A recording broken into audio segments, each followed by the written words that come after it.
Iya. Pertama, alasan kita kenapa kalau perpanjang jelas seperti saya tadi udah sampaikan ya Mas, itu tidak ada bahasa perpanjang dalam undang-undang terkait dengan pasal 201. Yang kita tawarkan itu bunyinya adalah sepanjang tidak bermakna tidak berlaku mempunyai kekuatan hukum yang mengikat, sepanjang tidak dimaknai yang ditunjuk menjadi penjabat kepala daerah adalah kepala daerah terpilih dalam pilkada terakhir 2022, baik yang berakhir masa jabatan 2022 maupun 2023 untuk melanjutkan pemerintahan guna menyiapkan pemilihan kepala daerah serentak 2024. Ya, pertama, untuk memperpanjang bukan sesuatu yang tabu. Ingat, bahkan ini di Jogja sendiri ada ya perpanjangan kepala daerah agak panjang. Nah, itu kita pahami karena waktu itu Jogja adalah daerah khusus DIY, daerah istimewa Yogyakarta ya. Itu satu. Ada toh nggak masalah juga kan perpanjangan kan gitu. Artinya kenapa sih biar kita juga lega bahwa sudahlah melanjutkan. Kalau di Jakarta berarti Anies melanjutkan, kalau bukan melanjutkan tapi bahasanya ditunjuk sebagai penjabat kepala daerah. Kalau di Jawa Barat berarti Ridwan Kamil semisal gitu kan, atau kalau di Jawa Tengah Ganjar gitu, atau di tempat yang lain kan gitu.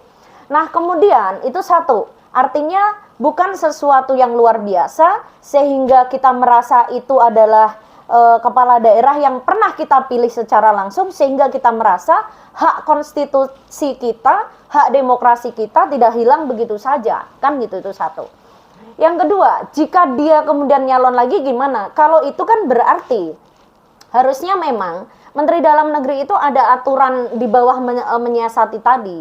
Ini kan kita berandai-andai gitu. Kalau kemarin jadi pertanyaan Mas moderator itu kan berandai-andai kan. Kalau kemarin iya gimana gitu kan? Nah, artinya kan ya nggak ada masalah, toh tinggal ditindaklanjuti. Artinya ini kan soal mekanisme teknisnya kan. Ya berarti dibikin peraturan pemerintah baru dong. Artinya kalau memang dia melanjutkan lagi, ya sudah mekanisme yang berlaku bagaimana? Karena sebuah putusan dalam Mahkamah Konstitusi kan bersifat mengikat, terakhir nggak bisa diapa-apain lagi, gitu kan? Nah, artinya kan ya sudah kalau bunyinya dibuat peraturan pelaksananya ya dibikin dong kan gitu, sehingga menurut pemohon, menurut kita sih nggak luar biasa kalau memilih penjabat kepala daerah adalah yang sudah pernah kita pilih. Itu adalah menjembatani dua hal. Satu, kita sepakat bahwa apapun ceritanya, suka nggak suka, ternyata MK sudah memutuskan pilkada serentak 2024 kan gitu. Karena sudah terpaksa, mau nggak terpaksa atau tidak harus terima, kita kemudian gini loh istilahnya, hello tolong dong ngalah sedikit juga, masa hak kita semua yang diambil 2025 diambil dikurangin, masa giliran yang udah habis nggak boleh ditambahin, gitulah kira-kira. Ini jurusnya pokoknya semua yang dia mau aja gitu loh. Nah, itu yang sebenarnya menurut kita kok hak konstitusi kita diambil ya, kita nggak boleh milih tapi nggak bisa ngapa-ngapain, kemudian protes yaitu ditambah lagi. Kalau kami sebagai advokat sih, sebagai lawyer sih itu tadi bikin hukum acara kok dimaknainya suka-suka gitu, meskipun yaitu tadi kita pasti akan upaya secara akademik juga ya, apakah kita akan melakukan JR semisal atau apapun juga, mungkin gitu. Jadi ada dua hal ya Mas.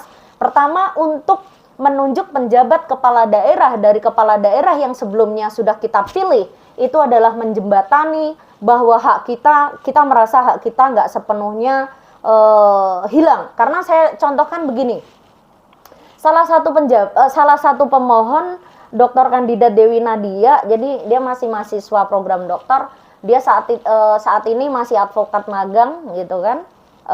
Kemudian mengatakan dia ngerasa kok suka dengan pemerintahan ini. Kenapa? Pada saat dia advokat magang, kemudian berlaku aturan bagi para advokat di Jakarta contohnya, kami ada pengecualian khusus kan, bahwa para advokat itu tidak terkena membuat laporan semisal waktu itu ya ada aturan harus ke RT, ke RW segala macam. Jika menjalankan tugas kami cukup menunjukkan bahwa kami advokat, maka nggak kena. buat kami yang setiap hari harus nyaris harus jalan, tidak ngelihat waktu bahkan, itu kita ngerasa oh gubernurnya ngerti nih kebutuhan. Itu salah satu alasan dari pemohon gitu. Atau salah satu alasan juga dari pemohon yang lain adalah di Jakarta kan dibuat kayak apa sih, kartu untuk para wirausaha gitu loh. Nah, dia bilang terus juga untuk bantuan kan untuk para siswa juga gitu. Para pemohon ngerasa kita ini udah happy gitu loh dengan kebijakan-kebijakan yang dilakukan. Kami juga paparkan saat itu dengan data di permohonan kami, mungkin kan bisa dilihat juga di web ya. Nah saat itu, jadi kalau semua kemudian hilang dengan jurus pokoknya kan repot, dan saya sangat kecewa sebenarnya dengan MK itu tadi. Kalau saja memutus bukan pada pokok perkara kemudian diputus, bagi kami kalau dianggap legal standing tidak memenuhi, oke. Kalau dianggap NO kenapa, oke. Kalau dianggap nebis and idem, oke gitu loh. Tapi jangan dong, masa mutus pokok perkara tanpa pembuktian, panggil dulu dong para pihak, kan gitu. Dalam kasus perkara nomor 15 ini menarik. 3 kali saya menyurat ke MK, hanya nanya kapan sidangnya. Jadi sejak jeda dari permohonan perbaikan itu, kalau nggak salah itu 2 bulan kami itu nggak dipanggil-panggil sidang. Tiba-tiba dipanggil sidang sesudah kami surat itu. Kami surat, kami mohon informasi kapan sidang, katanya nunggu aja. Kemudian diputus itu beberapa hari sebelumnya katanya putusan. Kita udah ngerasa, aduh kayaknya sangat sulit ya. Artinya gini loh, kalau tadi sempat yang terpotong ya, yang saya bilang terkait dengan pasal 47 itu, bukankah dari pasal 47 dilanjutkan gitu loh, pasal 48, pemeriksaan persidangan dilakukan dalam sidang pleno terbuka untuk umum yang dihadiri sekurang-kurangnya dan seterusnya, gitu kan? Terus dan seterusnya, artinya berbicara, terus dipanggil tentang para pihak, pasal selanjutnya, kok tiba-tiba dia mutus, gitu loh. Kalau bagi kita, kok nggak kayak pengadilan yang lain? Oke, kalau MK merasa bukan pengadilan kayak pengadilan yang lain, silahkan.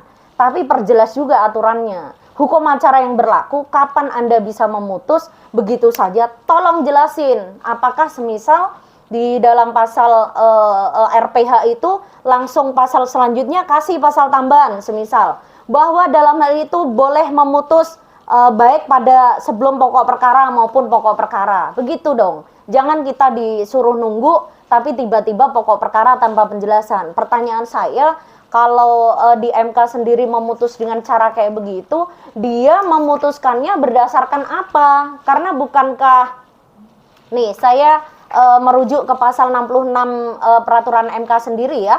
Peraturan MK 66 ayat 1 dan 2, PMK 2 tahun 2021, Mahkamah Konstitusi memutus perkara berdasarkan Undang-Undang Dasar 1945 sesuai dengan alat bukti dan keyakinan hakim.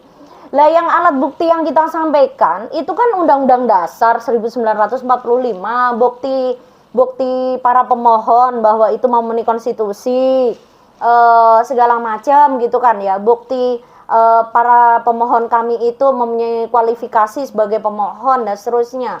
Terus pertanyaan saya itu, dia memutus dari mana tentang pokok perkara? Sementara di dalam ahli yang kami mau sampaikan, salah satunya waktu itu kami mau mengajukan ahli Prof. Joherman Syah Johan juga, mantan Dirjen Oda kan, juga ada beberapa ahli yang lain gitu loh. Nah ini kami nggak diberi kesempatan, tiba-tiba putus. Dan itu tadi bunyi putusannya ya menurut saya sih itu bukan jawaban dari permohonan kami. Kami merasa sebenarnya kami ini mencari keadilan, apa kami lawannya MK sih gitu loh. Kalau dalam logika ini sebagai dosen yang ngajar hukum